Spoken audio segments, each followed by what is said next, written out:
You may be wondering why there is a Japanese flag on the screen. It is a Japanese flag in general, but for the tribe that we belong, that red circle represents TEDx, the stage on which many inspirational speakers from across the world have shared their ideas and knowledge, thereby inspiring our generation, our tribe, the TED tribe, to dream big, achieve bigger, and most importantly, to think different. So I'm honored to be on the very same platform today to share my journeys through my photographic endeavors. Good evening, everyone. I'm Subodh Shetty, and I'm a photographer. I think I need to rephrase that sentence. In today's world, each one of us are photographers in our own right. The digital revolution in the field of photography has made cameras simpler, smarter, and most importantly, it has made cameras very accessible. We literally carry our cameras with us 24/7 these days in the form of mobile phones. We create in a single day more images than what our previous generation did in their lifetime. I was reading a recent survey which said that on an average on Facebook, we load 200,000 images every single minute, 200,000 images. And the very same survey went on to conclude that by the end of the year, there would be 900 billion images shared online on the various platforms. 900 billion is a huge number. But the question here is, of all these zillions of images that are created, why only a handful of them manage to leave an impression? Why only a handful of them manage to stand out from the rest of the crowd? So that's something that I'll try to answer you in a minute maybe. So even before I became a photographer, I've always been fascinated by magazines like National Geographic. How many of you know National Geographic here? Everyone. I don't mean to say the channel, I mean to say the magazine. Yeah. So we are all old school because we grew on magazines. We didn't have a website at that time. So I have always been fascinated by these magazines, and because every turn of the page, I was introduced to a whole new world through photographs, which I never knew existed. But as a non-photographer, I didn't know why these images had such profound impact on me. In 2010, 5 years before, I took up photography as my passion. And that's when I put myself through a process of self-education. I'm a self-taught photographer, I call myself. So during that education process through various online media, I was trying to understand the process of image making and also trying to understand what makes an image powerful. And during that process, somewhere down the line, which went on for months and years together, I realized that there are 3 elements which made an image really stand out and made an impact to the viewer. 1 being emotion, 2 being content, and 3 the storytelling aspect of the image. So with this newfound knowledge, I did my attempts to to add these 3 elements into each and every image that I made. During that process, I realized that in order to add these 3 elements, I had to connect with my subjects. I had to initiate a conversation with the people that I was shooting.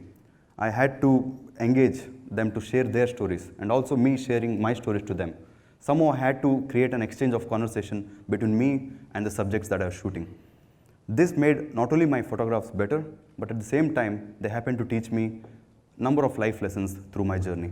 And I am here today to share some of those life lessons with each one of you. The first lesson that I learned early on is about the inner child. We all have an inner child in us. The one who is waiting to see the world without any prejudice, and the one who is waiting to explore the world without boundaries and to live every moment without having the fear of being judged. But as we grow up, we tend to cage the inner child, and we hide the inner child in us. That's something that as a travel photographer I have realized that there are 2 kinds of travelers. One is the tourist, the second one is the explorer. Tourist is the one for whom he counts the journeys, but the explorer is one who makes the journeys count. You can only transform yourself from being a tourist into a traveler if you let the inner child out, if you let him free to explore the world and discover places in his own fresh set of eyes. I'll give a quick example to explain this. How many of you here have been to Taj Mahal in India? Okay, that's considerably low. I expected more people. I think you others, please pack up your bags and visit this place. It's one of the most beautiful places you can see on planet Earth. But at the same time, it is the most visited and most photographed place on Earth. So as a tourist, when you visit this place, what do? You create pictures which are of this kind, the cliche. If you Google Taj Mahal, this is what you find, 100,000 images. That's what tourists do. Or maybe you do this, which is again a very popular one. Everyone does this. Or maybe this. It's a bit more creative, leaning on Taj Mahal. But this is what tourists do. But how about being an explorer? How about going beyond the norms and do something that others don't do? See the world in your own way. I'll try to show what I did when I went there. I let my inner child out and I let him explore Taj Mahal in his own way. And this is what I end up with. So you all know it's better than what you just saw, the other three images, right?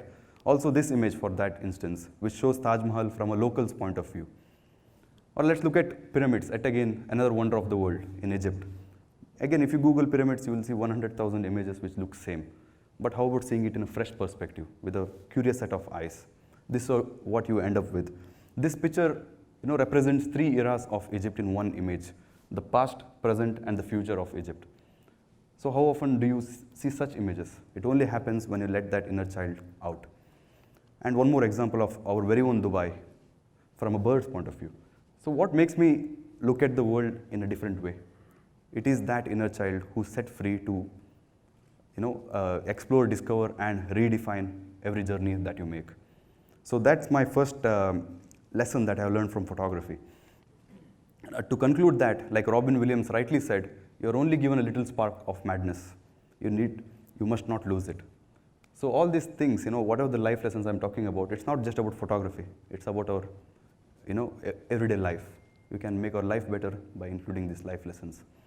If there's a life lesson that I learned from photography which I value the most, it is about being content.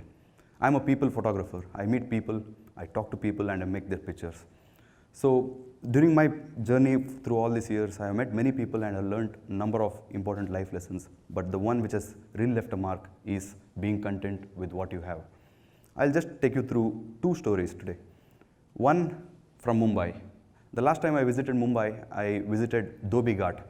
Dhobi Ghat, for those of you who have no idea, is known as the world's largest outdoor laundry. This is the area where the laundry work happens. There are about 700 workers here who attend to constant inflow of soiled clothes, which comes from various major hotels, hospitals, and even garment factories from across Mumbai. It's a 365 days a year work. There's no break whatsoever. And this is a place where the clothes are soaked, they're thrashed, they're beaten up, and they're ironed, dried, hung, and ironed, and piled into neat bundles and delivered back to the customers. When I visited this place, there are two festivals running in Mumbai, which was Ganesh Chaturthi and Bakrid. Whole Mumbai was on vacation. They were enjoying their holidays. But in Dhobi Ghat, it was just another day. They were up in the morning, working till the evening. So their living condition is questionable.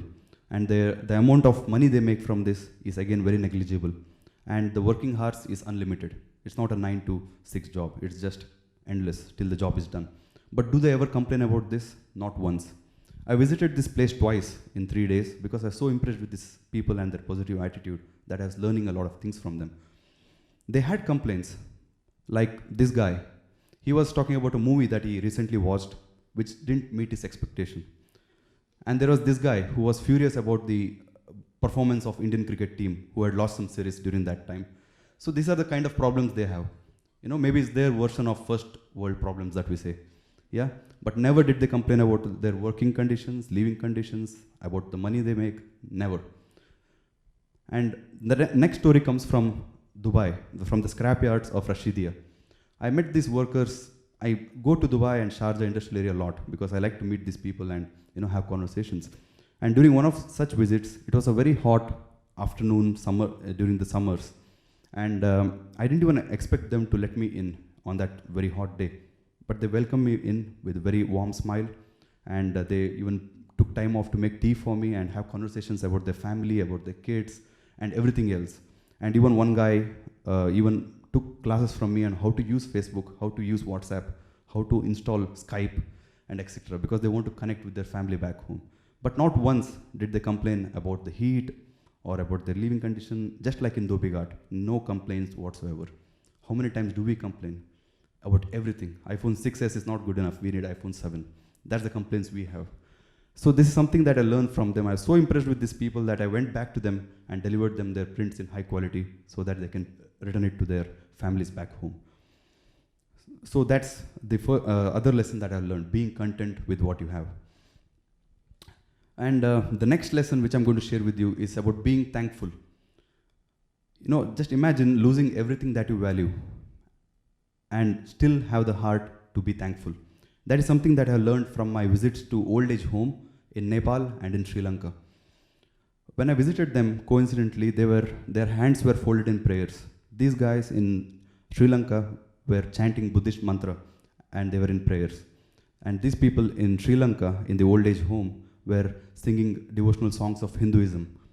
Their hands were folded in prayer, which really surprised me, because when you look at them, you can see that they are sad, they are lonely, they are the people who are abandoned by the children during their age of need.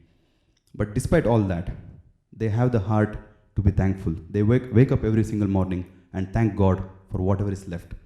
When was the last time we thanked for our blessings? I think never.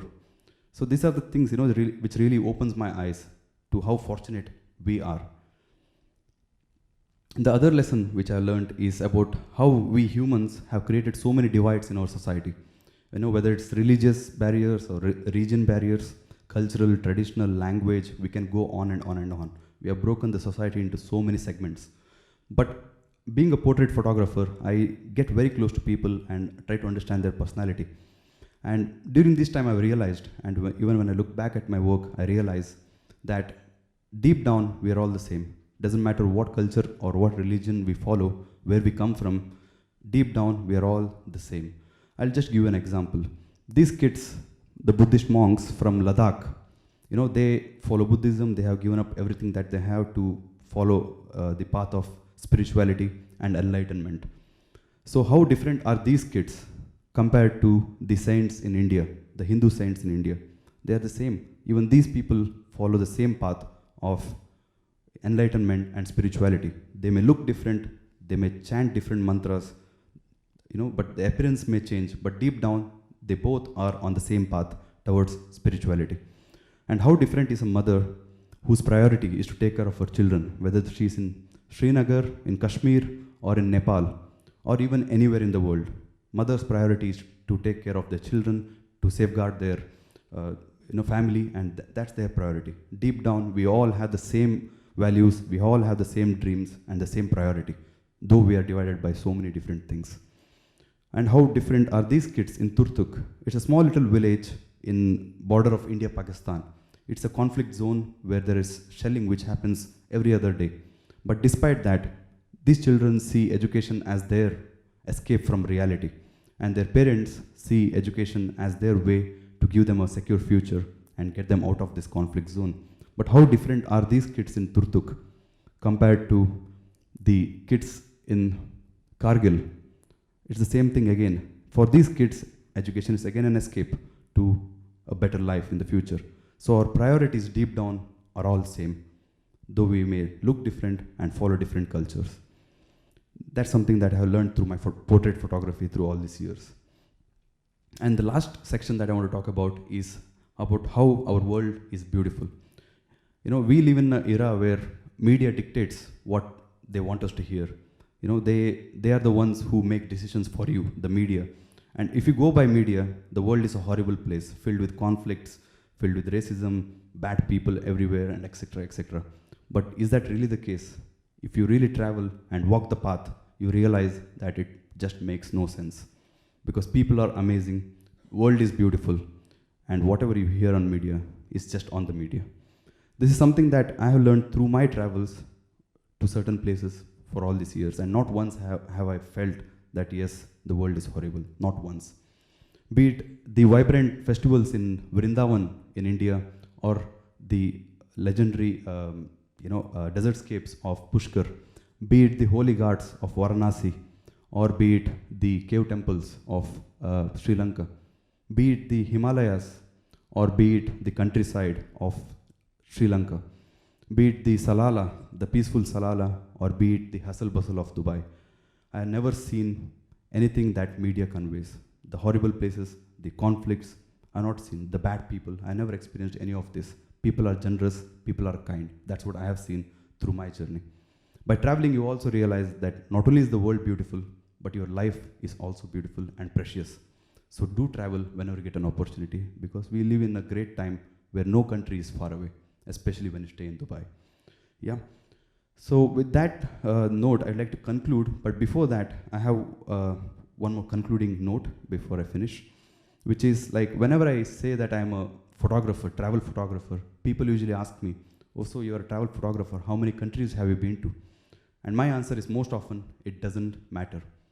You know, because I don't believe in counting countries. I believe in making my journeys count. I believe in capturing the moments, in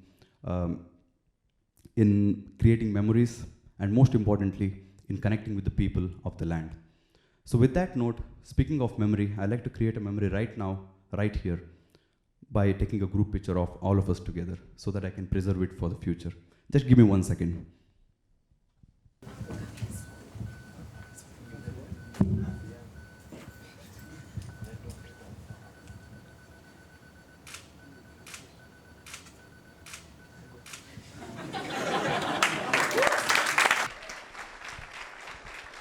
Thank you so much.